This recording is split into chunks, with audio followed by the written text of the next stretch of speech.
नमस्कार, लोकराज्य न्यूज 24 मध्ये आपलं सगळ्यांचं स्वागत। नाशिकचा बोंधूबाबा अशोक खरात प्रकरणात आता राष्ट्रवादीच्या नेत्या रुपाली चाकणकर या एसआयटीच्या रडारवर आल्या आहेत। रविवारी रुपाली चाकणकर यांची एसआयटी मार्फत कसून चौकशी करण्यात आली। एसआयटी प्रमुख तेजस्वी सातपुतेंसह एकूण 6 अधिकाऱ्यांमार्फत चाकणकरांची जवळपास 5.5 तास चौकशी झाली।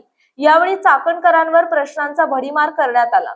समोर आलेल्या माहितीनुसार 2018 ते 2026 या प्रदीर्घ काळात अशोक खरात याच्या विरोधात कोणत्याही महिलेने तक्रार केली होती का आणि महिला आयोगाच्या अध्यक्ष म्हणून चाकणकरांना याची कल्पना होती का यावर तपासाचा मुख्य रोख होता। खरातने आयोगाच्या माध्यमातून कधी मदत मागितली होती का, तसेच शिवनिका संस्थानातील आर्थिक व्यवहारांची गुंतागुंत कशी होती याचे उत्तर शोधण्याचा प्रयत्न पोलिसांनी केलाय।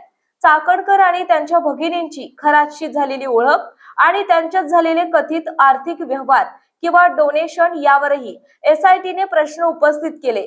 या चौकशीमुळे आगामी काळात मोठ्या घडामोडी घडण्याची शक्यता वर्तवण्यात येत आहे।